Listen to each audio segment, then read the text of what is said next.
Alright guys, I have another great classic for you today, and right away you can see it's a Reebok Allen Iverson box.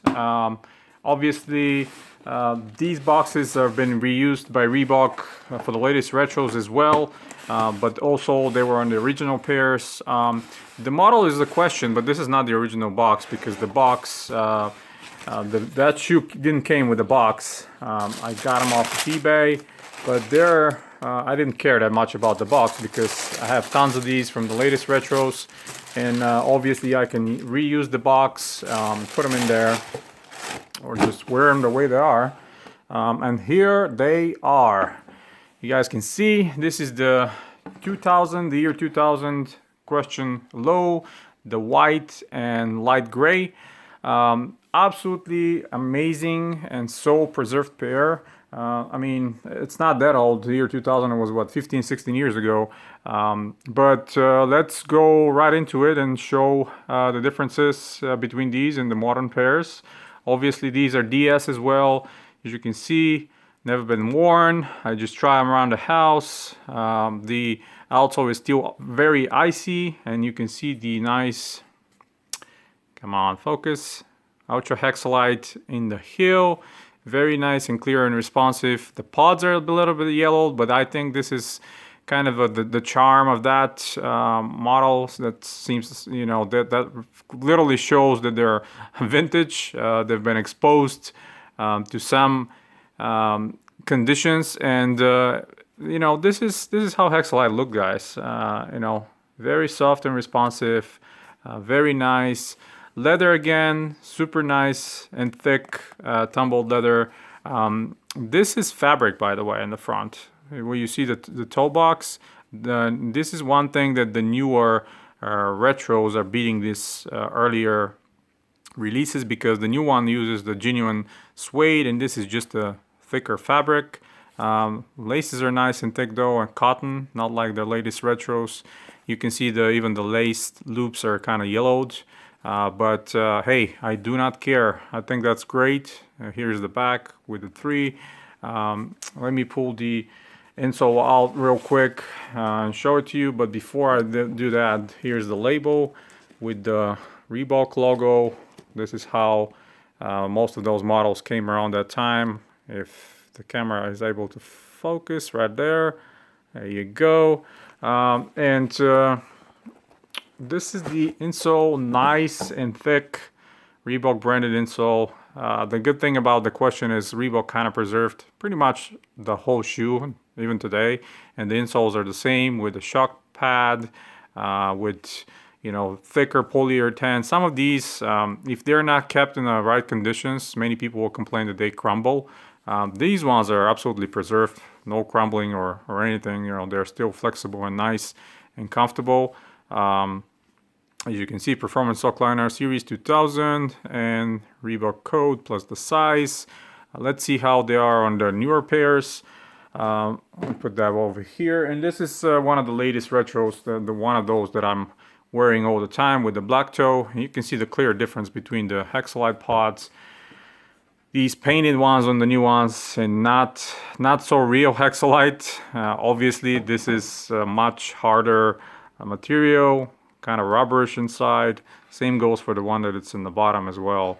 And this is so much bluer, by the way, than this, and not as clear. But this is what I was saying.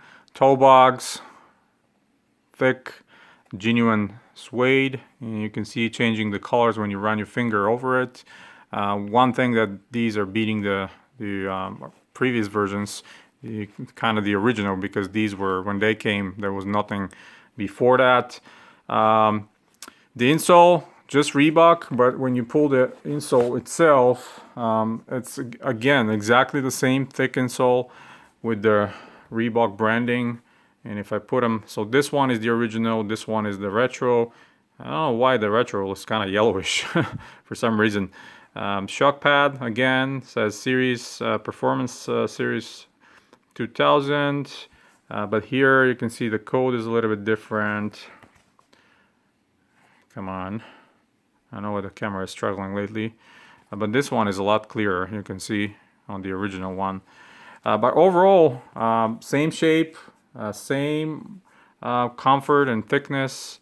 Both of them are nice. I think one, you gotta give props to Reebok for preserving the original feel and materials with all those new retros, and kind of upgrading with that toe box being now genuine suede instead of just fabric like these in the year 2000 when they released a lot of those lows. Unfortunately, these laces are polyurethane or like plastic, I would call them. They're synthetic material. It's not the same as this cotton one. The cotton ones feel a lot better, but the leather is still the same 10-bolt genuine leather, which is great. And you know, a lot of people slept on these models. They went on sale, not that big of a sale though. I managed to scoop a lot, you know, further down the line. As you can see, June of 2015. But in my opinion, you know, the original one is always going to be better. They look great. They smell great. They are, you know, with the real Hexalite, a lot more comfortable with the real Hexalite, by the way. Those of you that have original pairs, you can probably say that, and you probably know that already. But it's one thing that I'm missing. Good thing is that this synthetic leather on the thon is not peeling, because a lot of those original pairs, this will peel pretty bad, and this one is still preserved. And see, there's no cracking or anything. It's not peeling at all. So yeah, it's a good find, and especially, you know, getting this pair for less than $50, brand new DS. Granted, you know, no box, but hey, didn't care that much. You know, $50. This is amazing price for this shoe. You know, being 15, 16 years old, I think they are buttery smooth. They still smell fresh and new like leather. Slight yellowing on the outsole and those pods, but I think that's the part of the charm of having the original pair. You know, love that light gray color on the toe, on the Vector logo, and underneath the lace loops as well in the back. The craftsmanship seems a lot, well, I wouldn't say a lot, but a little bit better than the later retros, but materials-wise, they are pretty on par. Again, minus that toe box, the new ones are better, in my opinion. You can kind of see through the material, where on the latest retros, being a little bit bluish and having a black toe, actually you can see a little bit more, but some of the other colorways are not that visible. But yeah, I mean, what can I say? I like that. I like that a lot. I like the model. And I'll scoop everything possible that I can find that it's original and for a reasonable price. I'm glad the seller was willing to work with me and you know, giving me these for a great price for me. You guys know me. I chase the deals. I try to find as many classics as possible, and this is another one that comes to you and to myself for the collection. So yeah, stay tuned, guys. I have a pretty awesome surprise, a great interview coming in very soon. Many other great classic and vintage sneakers coming your way as well. So stay tuned to the channel, subscribe if you're new, hit the thumbs up if you like the video. Stay tuned to collectivekicks.com for more sneaker news, reviews, and history articles. And until next time, guys, you have a wonderful day.